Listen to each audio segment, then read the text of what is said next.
Hi, everybody. I'm Claire Regan, past national president of SPJ, here to welcome tonight's guest speaker for a practical presentation sponsored by the New England chapter of SPJ.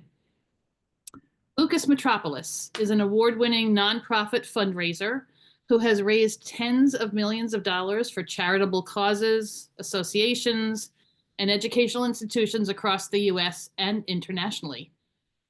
Named Fundraiser of the Year by Nonprofit PRO and one of 10 outstanding young Americans, Lucas has pioneered new approaches to fundraising and is known for helping organizations blend mission-driven messaging with smart fundraising strategy. He holds a BA in public policy and an MBA from Duke University. Lucas has been sharing his expertise with SPJ headquarters since joining the staff as development director in 2023. Lucas, I hand it over to you. All right. Well, Claire, thank you for that great introduction. And thank you all for being here.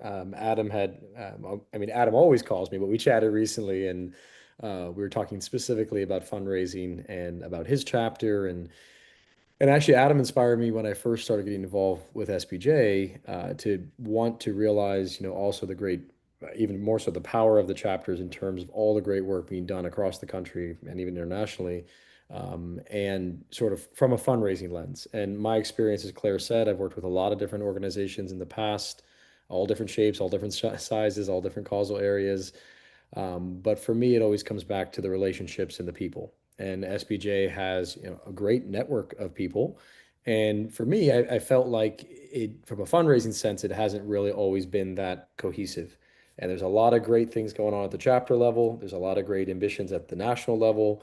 And my goal has been over the past year or so to try to bridge the two more so.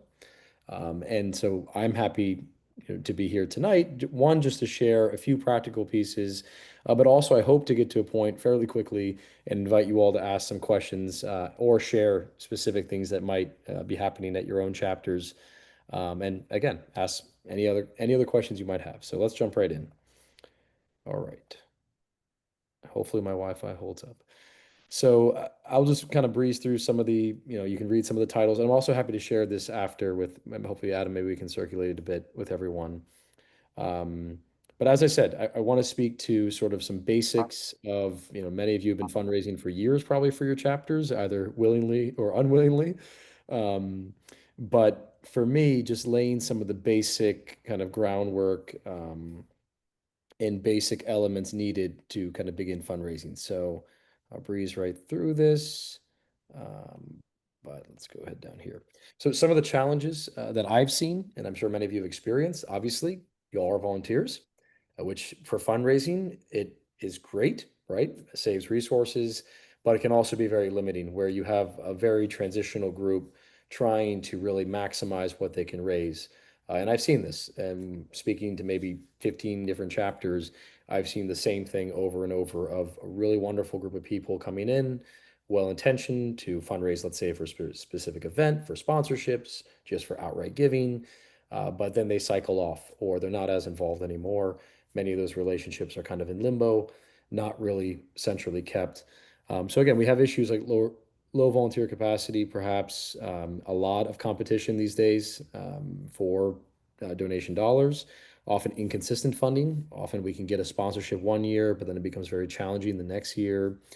Sometimes folks on our committees or as part of our membership don't have huge networks that we can tap to participate, and that can be limiting.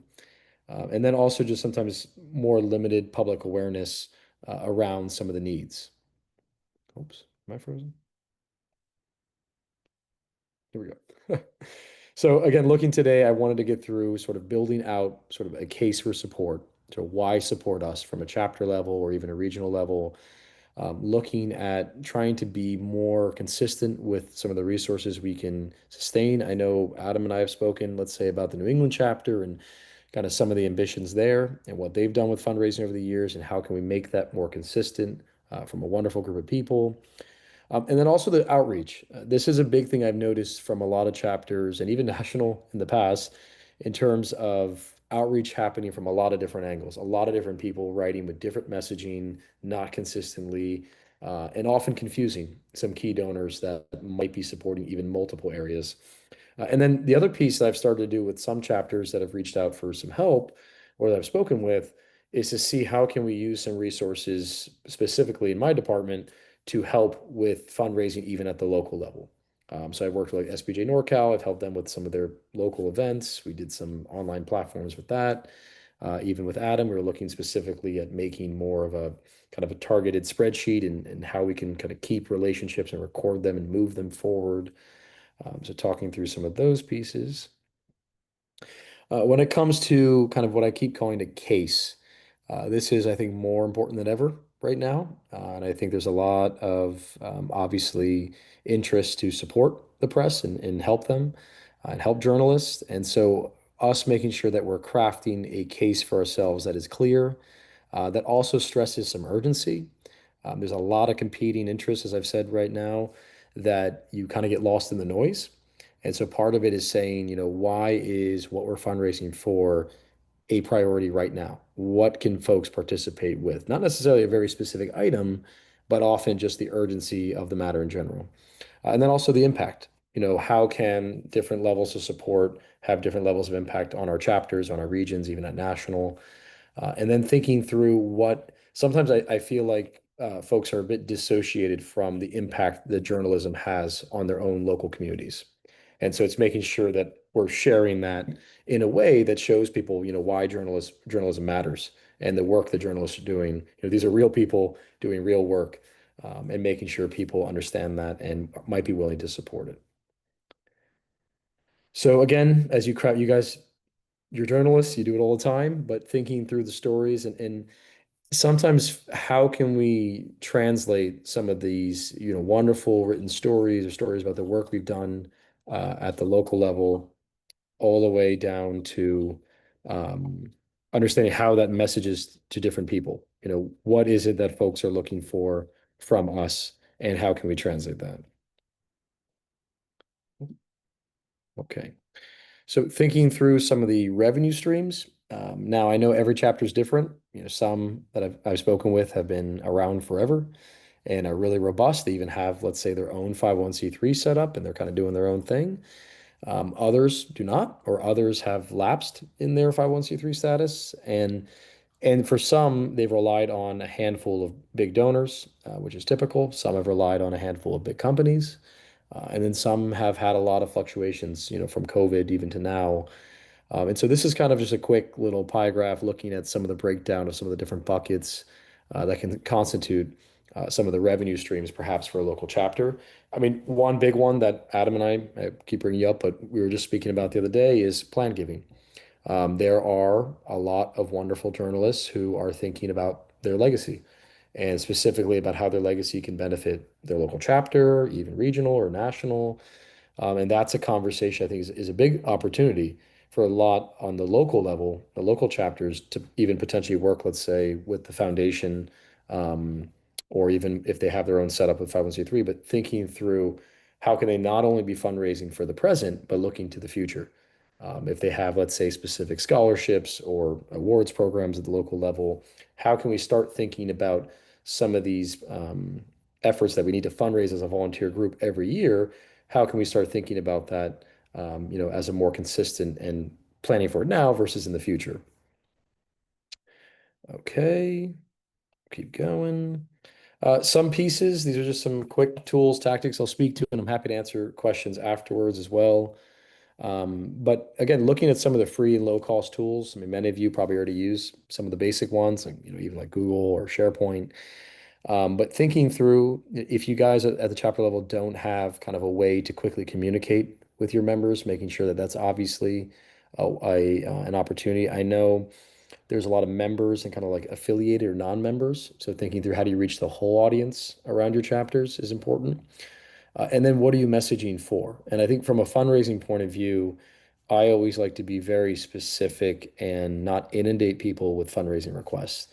So, for example, if you guys have a core event, let's say once a year or twice a year, kind of mapping out your annual giving program around, let's say, maybe these events, but making sure that it's not every month, it's all of a sudden a little mini campaign to raise money for something new. You kind of want to have sort of your core periods where you ask and for what, and maybe there'll be some one-offs, or maybe you'll do a project in the background to a specific, maybe smaller group of people, perhaps maybe with higher giving capacity or something to hit a specific goal or something you might need. And then also, what are the other channels you're using? How are people making gifts? With your chapters, do you have a way for them to quickly make a donation or not? That maybe is tax deductible. And if not, that's another area potentially national could help with. And then also social media. How are you leveraging that and sharing your stories, sharing ways people can support? For me, I like to use social media less of a fundraising tool and more of a stewardship tool. So using the social media as a way to really share with our members or folks that have supported us or the wider community what it is that our chapter is actually doing. I always find it very effective for that. And then also thinking through, there are a lot of really great free or really low cost tools that can help you with just keeping people updated. Also making sure that we're thanking people. Like I spoke to one chapter who told me that they forgot to thank one of their sponsors, and that sponsor reneged the next year simply because they were not properly thanked. Like as simple as that. Um, Oops, am I freezing again? Sorry. And then the last one here is just looking at collaboration. Again, there are so many wonderful chapters, so many wonderful people. And I think for me, in my position helping SPJ and the foundation at the national level, I think it's a wonderful two-way street to be better built. Because I do think there are opportunities where, let's say, a chapter is meeting with, a large company in town, and they're giving them a small sponsorship for their annual event. Well, that same company might want to do a larger project that with their many offices across the country that, just simply that intro or that connection from the chapter can help facilitate maybe a larger grant request or even a joint opportunity for us to apply together for a project. So I'm really trying to see that as an opportunity as well. And then also, I will share afterwards. I do have kind of a standard like playbook I like to use per se that can help with some donor tracking and some ways to kind of think about also not only donor tracking, but thinking about new relationship development. And you might be trying to look beyond your members, more external funding for folks who want to support journalism in your community. And how can you begin some of that external process if you're not as familiar with that already? Okay, keep moving. And then I just kind of quickly put up sort of a sample action plan. Again, I think it's from when I've talked to the chapters, everyone is different. There's some that fit in the similar buckets, but everyone's different where you're at. So really all this was saying was to think more about kind of the short term. For me, the first step is really the structure, right? So reassessing your local chapter and understanding what resources do you have, what has been done. Is the data of all of our members or past donations to our chapter all over the place? Can we help clean that up, get that in one place, find an easy way to communicate with everyone consistently, map out as let's say a board, map out kind of what are the asks that we're going to be asking our internal people. And then perhaps in our community specifically, is there any external opportunities for us to ask local companies, et cetera? And then really be finding ways to kind of make it consistent to where if one of us disappeared tomorrow, somebody could pick it up and grow. And that's one big thing I noticed with a lot of chapters is this, obviously with the volunteer group, a lot of stop, start, stop, start. And that really made it challenging for groups as they're kind of ramping up quickly to, let's say, facilitate an event. They didn't know if somebody had approached, let's say, Microsoft 6 times already. And kind of having that in one place can be very helpful. So, all right. So I know I went really, really quick, but I know there's a bunch of people on the call, so I'd much rather talk with you, especially in this format. So I don't know if there's any specific questions, if anyone wanted to unmute or none. I'll jump in. I got a lot of questions. How are you doing? Thanks, Lucas. Yeah, so I'm with Virginia chapter, and we are a 501c4. I don't know how many others are also in that space. We also do have a foundation, which is a 501c3, but those bylaws state that they have their endowment that goes towards doing fellowships. So we're just beginning to really think through what our marketing and fundraising strategy will be for the coming year.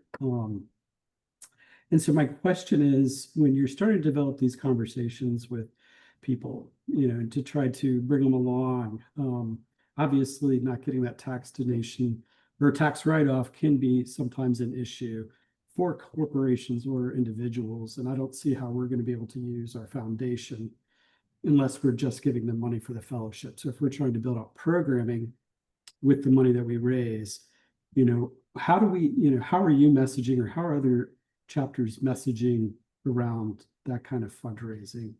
And then I've got another question I can save for later, but it's also looking at how you operate this as a business, from a business point of view, and think about other revenue streams that maybe aren't typical for just a charity driven organizations, but I'll save that one.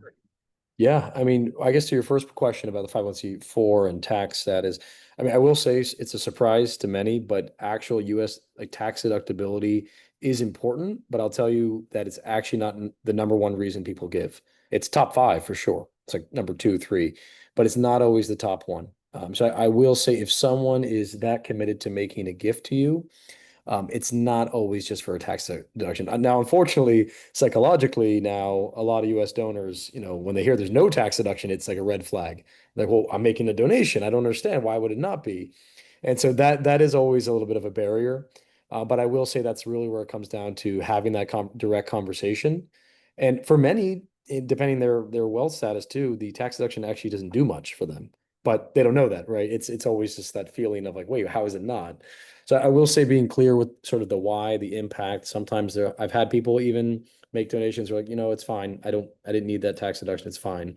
But as well, you could think about other things like I've done with a few of the chapters actually partnering with National, and we've been able to create a dedicated fundraising page for them to use specifically for, let's say, because again, as long as it's in line. Now, obviously there's some approvals to go through, et cetera.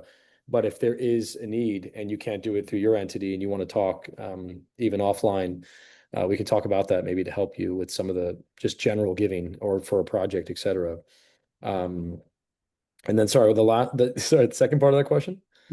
Well, this one was up, I come from a little bit of a background in nonprofit. Yeah. You were saying like world. So it's exactly. Yeah. Okay. Yeah, I mean, you can be creative. I mean, I've seen all kinds of things with organizations, and I'd welcome others if they have a really interesting idea. But, one association I worked with before, they actually decided at a chapter level, they were brought on, actually, a lot of people wanted to use them for consulting services. And so they actually said, yes, fine, I'll do that, but I'd like those funds to benefit my local chapter. So please pay my chapter directly. That was a really cool one. I saw one that had some really cool local merch and sold some online merchandise of like they made a specific hat that resonated well even beyond their own community, and they actually made some funds that way. Some tend to do more events heavy. When you think about earned revenue, often sometimes events come to play. Is a little easier to facilitate. So yeah, those are just three quick ones. Obviously, I'm sure there's others maybe more in the journalism space that others could speak with, but yeah.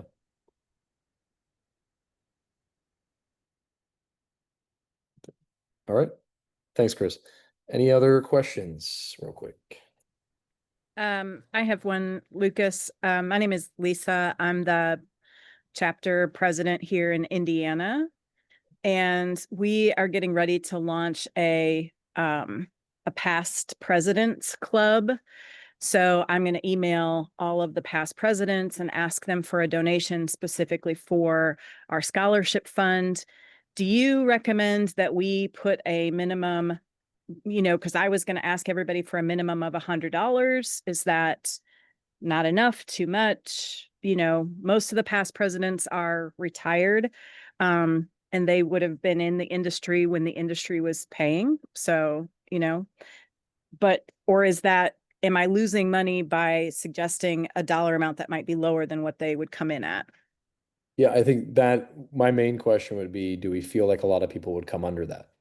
If so, then I would put a floor of 100. But I would say the keywords I would say there's at least 100, because you will absolutely have people who'd like to make maybe a larger contribution. And I would stress that. I would say, we're asking folks to make a minimum contribution of at least 100, but we welcome gifts above and beyond that to help us be able to put on this wonderful event.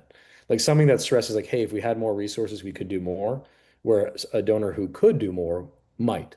Mhm. Now, I'd also say to you, if you want to be more strategic, you could also line up that list and think through, just being a little maybe subjective, but is there anyone on that list that you know or might know could do a bit more? And going to them privately, directly, and say, listen, we're going to be putting this out soon. I'm asking or three past presidents if they might consider giving $500 or more. So like normally whenever I'm about to put out something that's like a minimum, I usually try to target people I know or I'm concerned could give, but I feel like when they see the appeal, they might give less. So I kind of beat them to it and I just ask them, and not in a disingenuous way, but just saying, hey, we're doing this, and I'm hoping, we're trying to find a few leaders that would step up even further. Is that something you would consider? I've never had someone be offended by that. I've had one person get offended once for asking for too little, but not always for too much. So Are yeah. those conversations that you have, because to your earlier point, like we're all volunteers. So is that okay to like email them and then make a phone call? Do you put it in an email? What's the preferred? I think it depends if you know them or not. If you've never talked to this person before, an email, I would try to do an email intro, like, hey, I'm Lisa, really involved. I'd like to, I'd love to chat with you about this awesome new event we're gonna have. Do you have 5 minutes? Hop on a phone call. You can then just tell them about the event and then maybe say, hey, do you mind if I follow up with a request to support it? If you're comfortable saying it over the phone, you could also then towards the end, just mention it and see what they think. Say, hey, and everyone has their own style of how they're comfortable with it. But I would absolutely ask for a number.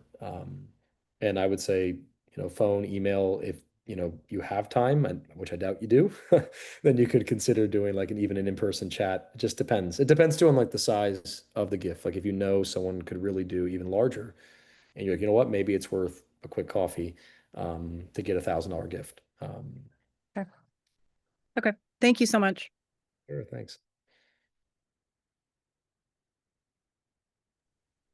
Anybody else? I wanted to ask a little bit about planned giving. I think that could be a really cool opportunity. There's a lot of older members who've been with SPJ for a very, very long time. But how do you start that conversation? Because I remember I was talking to a very long time member and I was just like, so would you give us any money in your estate? And not that you're gonna go anytime soon, but so how do you start that conversation? How do you move it forward? I would have loved to be in the room when you said. It was wild. Yeah. Okay. We didn't get the donation either, Well, but the terrible joke with Plan Giving Society, I don't even want to say, but it's they usually say when you start a Plan Giving Society, a charity also starts a hang gliding society. And that's a terrible joke, but that's a common one you hear in the field. But yeah, I mean, for me, Plan Giving is just another way for people. Often the biggest way someone makes an impactful gift in their life is once they pass. And I've seen it firsthand many, many times. Someone giving $25 a year to a nonprofit who passes away and leaves a $500,000. And you just see those stories over and over. But for me, it's not so much of that. Like it's not an email, for example. Like it's not even like this long email newsletter about charitable remainder trust and unit trusts and all these different tax advantage ways. That doesn't do it. Now, for a certain bucket of people, sure. But for the average person, it comes down to that why and that sense of community. And so for me, a lot of times it's, let's say if someone in your chapter has done a planned gift or maybe support a scholarship after they pass, it's continually telling that story or leveraging that story and making sure, so because you want another member to look at that story and say, hey, that's me. Like I feel the same way about it, about our chapter. I would do a similar type of gift. And you want them to be like, hey, how can I do that? And it's very simple to do a plan gift. It's not rocket science. Like 98.5% of the time it's through a will where someone just names the nonprofit. So again, it comes down to a lot of that storytelling, that relationship building. If these are folks who maybe are older members who haven't been in touch in a while, it's someone reaching out. What I like to do sometimes too is even do like a charter plan giving, or you can name a little society if you like, but like we have one obviously at National, the foundation. But sometimes you can even do like a little push. Like I like to make a goal around it. So you might try to reach out to your chapter members, say, hey, we're looking to the future. We're trying to make sure we have funds to continue this, let's say a scholarship. It would cost us 20K a year. We're asking folks to consider putting any amount into their estate to be part of that. We're trying to get 10 planned gifts, by the end of 2026 towards that effort. And then you kind of try to cultivate them around a group coming together versus just like a random email or a letter. You try to create this push around it. I've had a lot of success doing little things like that, being very specific. And it's not always, it's not, everyone always says like, oh, it's the old donors. It's not always. Like I've had planned gifts from younger people. And actually, it's funny, the stats on someone who puts you in their state, they actually become an even better annual donor to that charity because now they feel like they're really bought in to that nonprofit. So even if these are younger people, and of course it can be changed, someone could take you out of their state, but that's not always the point. It's the point of building that long-term sense of community. All right, I'll stop talking. Any other questions?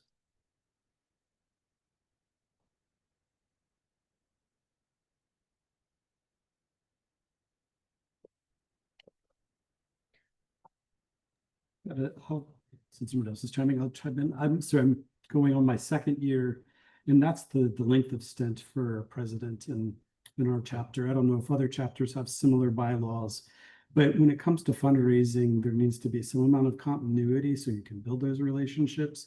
How are other chapters handling that? When when all of the officers are changing it every year or 2 years. Does anyone want to respond to that, perhaps, from your own experience? Any unique thing you're doing at the chapter level to kind of add some continuity?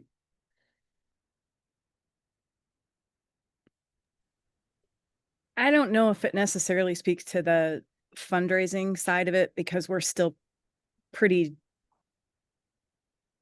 naive in this area, to be honest, but we have added to our executive team a past president's role, and that person, because our terms are 2-year terms. So the idea is that you're the vice president for 2 years, the president for 2 years, and the past president for 2 years. And the vice president and president are pretty much involved in all conversations. So they're CC'd on every email. We have conversations. We're fortunate in Indiana, we have an RCFP attorney. And so that attorney works with, both of us simultaneously. So we have not tried this in practice yet on the fundraising side of it, but my hope is that the past president's role, which I will be here at the end of this year, will then become the fundraising arm of it. And we kind of structure it that the vice president sort of works on our membership side. The president just like runs the contest and everything else, and takes a breath occasionally, and then goes to we hope to move that to the fundraising side of it. Because the only thing that we do is we have a banquet and our contest raises money for our scholarships. But, we haven't been able to keep up with the number of scholarship requests that we have. So there's a lot of kids that go, without funds every year, and we're trying to fix that. So I don't have anything to tell you if that works yet or not, but that's the hope. Well, I appreciate that. No, thank you. Yeah, I mean, one thing I've kind of been thinking about is maybe finding a way to create some kind of either use an existing system or find a way to give some of the chapters kind of there's pretty typical ways to be entering data and to be recording these relationships and even this outreach, let's say for sponsorships, et cetera, that if it was something that's systematized and allows each chapter just to plug in versus having to and maybe it's something even that National can help hold where it doesn't get erased, right? It doesn't end up in someone's personal Gmail and then someone switches position and then all of a sudden they're like, well, hey, Becky, can you send me that spreadsheet you had from 3 years ago? And so that's one piece of it, because I think that feeds a lot. Like a lot of the issues I've heard from chapters has to do with that like lost list or hey, it's in a Dropbox buried from past work. And so let's just start fresh. And then everyone kind of forgets who reached out to who, and they try to ramp up with all their busy tasks going on in life. And that's where I see a lot of the frustrations happening at the chapter level. All right. Any other questions for now? Adam? Get another. How do you help maybe board members or members build up the courage to ask for money? I mean, I think this is just not something that we're journalists, we don't really necessarily think about fundraising, you know. So I've seen members who are like really intimidated by the idea of going to somebody and asking them for a donation. So how do you maybe help build up confidence in? Yeah, I think, I mean, I've always noticed everyone's different. Like I've met some SPJ members who are not bashful with asking for support. I mean, I think I got Adam yourself, right? Like you go out there, you're willing to get out there and ask for support for something you believe in. So I think it comes down to the person for sure. I think there's been I've noticed some apprehension, obviously, for I think journalists too. Like sometimes you cover, like, let's say going after corporate sponsorships. Sometimes you're writing articles about those companies. And so you're also thinking about potential conflicts there, which kind of I think also affects you a bit. But yeah, a lot of it too is finding easy ways to plug in, or like, let's say it's an internal campaign to your existing members of your chapter. Sometimes it's thinking through sort of the why and kind of removing yourself, making yourself become more of a facilitator. Like you're not asking for yourself, right? You're not asking to get yourself money. You're a volunteer. And so it's kind of trying to separate that mindset and instead see you bringing an opportunity. Really, I always see it as like an opportunity you're bringing to someone else to have impact. And that's kind of that role I try to fit in because I see it so many times where, I'm like, I don't want to ask a friend to donate to this or someone I'm social with.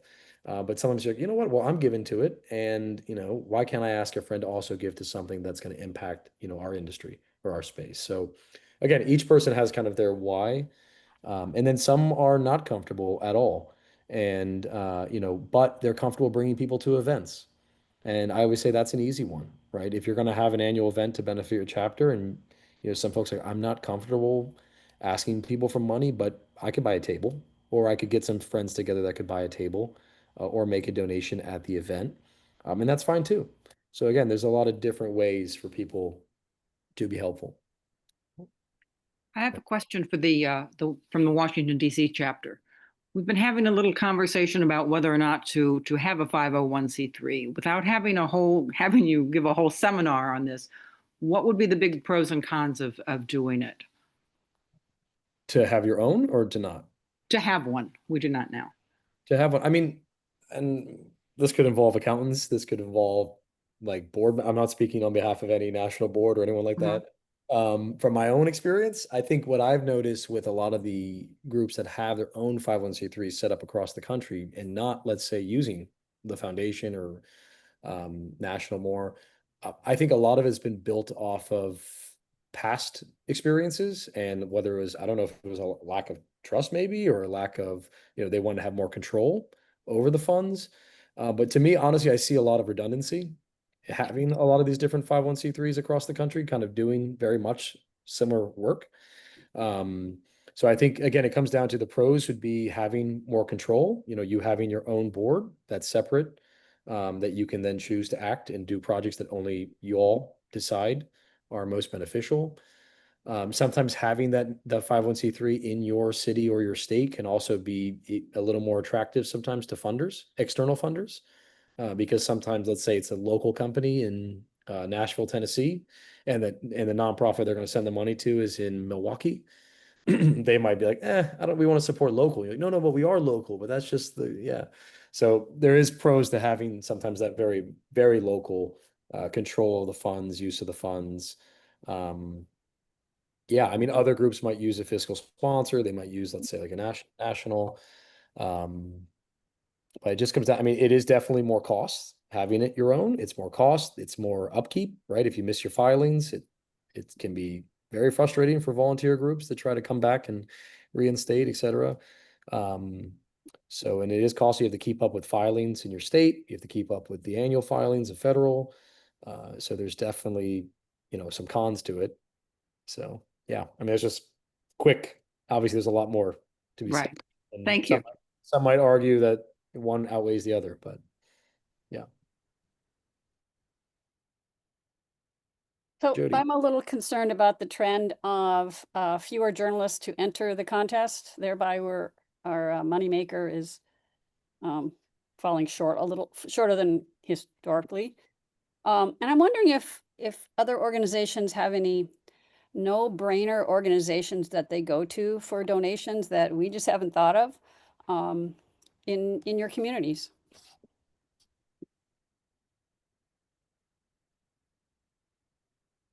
Is there a question for the group?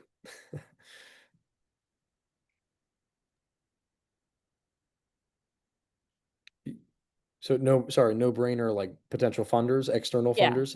Well, I mean, I just thinking it was like, what could the Seattle Tourism Board contribute somehow, even though that might be more like travel writing or something, a category, I guess, but I don't, a hospital really wouldn't be the one to approach, but maybe there's something else that we just haven't thought about creatively that has yielded some funds that. Well, one group I started knocking, obviously I'm doing a lot of pushing right now for Media Fest to try to get some sponsorships, exhibitors, which if anyone has any ideas, send them my way. But one group I've been going after a lot is, what are products or services that a lot of journalists use? And thinking about that. So if there's anything on a local level that a lot of journalists or media tend to use, even down to vendors, like actually thinking about the freelance community, I started going after a lot of products that freelancers tend to use. And they were very receptive. They're like, yeah, no one hits us up all the time. So sure, I'm happy to talk to you.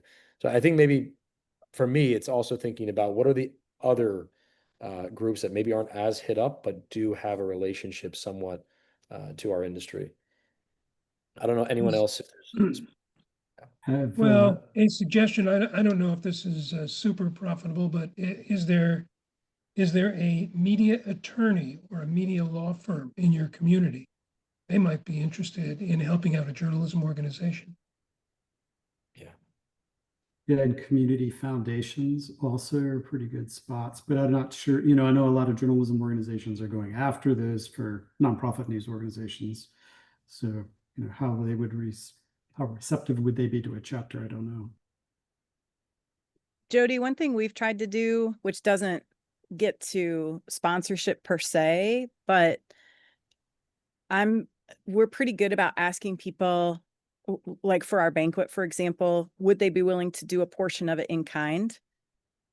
And then we, all the social media and hey, so-and-so did this or whatever, blah, blah, blah. We've been able to shave a little bit off sometimes, not every year. The other thing that we do is that we've asked when we re-sign a contract, if we can keep the price point that we had from our original contract with the venue, like 3 or 4 years ago. And they've kept it. So, it's not like huge savings, but I know we're paying less per meal than what we would be if we didn't ask. So I don't know. Great. Yeah, helpful. Thank you. One thing I'll mention too, I think Chris, you mentioned community foundations. They can be good. Sometimes they look at smaller like chapter type groups as not really in their wheelhouse. Some will, some won't. I worked a lot of community foundations across the country. But one other thing I like to do is donor advised funds, which for folks who maybe don't know what those are like, think of like Fidelity Charitable, Schwab Charitable, Bank America Trust, etc. These are funds that people make, these are donations people make to these entities. They get a tax deduction from that entity. That money then goes into a fund that's invested by these banks. Then they choose to make grants from this money, but they have to go to a 501c3. So I just say this because, for example, a community foundation is just a conglomerate of donor advised funds, right? These are all people who put in money, and sometimes with a restriction, sometimes not. Donor advised funds in general is a humongous multi-billion-dollar bucket of money that is just sitting there being invested and growing, and it has to be given out. Now, those are the ones that tend to be harder to find versus like the Bill and Susan Smith Foundation, which files an annual return. We can look that up right now on GuideStar. But I'll tell you a little trick with DAFs, donor advised funds. If you look at, let's say, an annual report for a similar nonprofit in town or a group that you're like, you know what, those donors would very much be great donors to our chapter. These DAFs, if you look at the annual report and literally just query for the word fund, F-U-N-D, put all those into a spreadsheet or whatever, Microsoft Word, and just drop those in GuideStar, which is free, and see if they have a return, if they have a annual filing. If they don't, they're a DAF. And you can look at, and usually their name, like again, Bill and Susan Smith, but you can look, and sometimes those are the ones that tend not to be pursued as much. I've actually had a lot of good interactions going after families that have, or individuals that have those DAFs versus like the traditional private foundations, which are so saturated with requests. So that's just another bucket of money that's out there at the local level with people who, again, if you can find their affinity, and that's the one big thing I always say is that the affinity sometimes matters more than just the capacity. You want to find people with some kind of affinity for what you guys are doing, and then kind of categorize based on perhaps their capacity to support.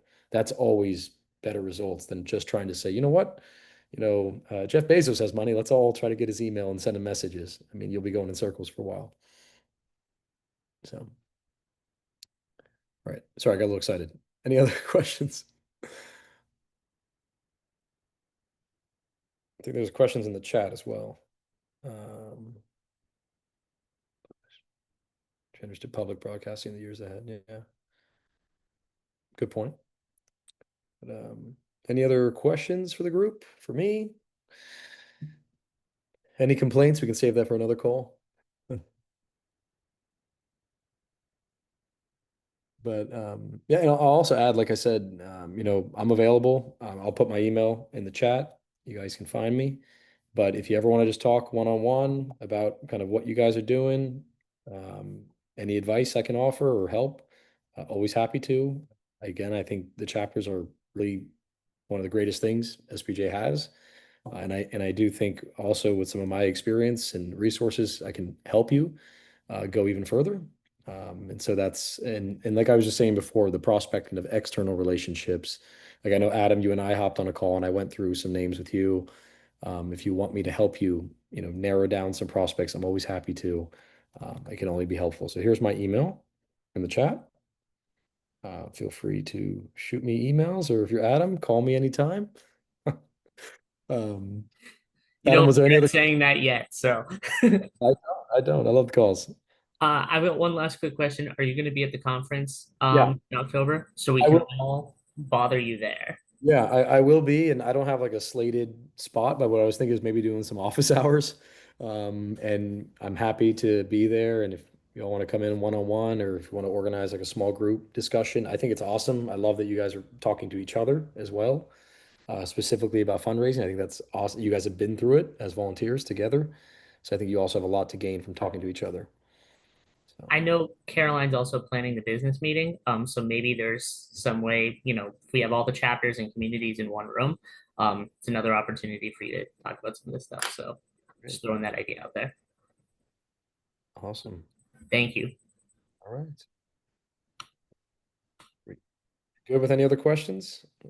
No, we're good. All right. I think we're good. Well, thank you guys. I enjoyed talking to you. Thank you for all the great questions. And again, I'll share the deck. Yeah, reach out anytime. Happy Tuesday. All right. Bye-bye.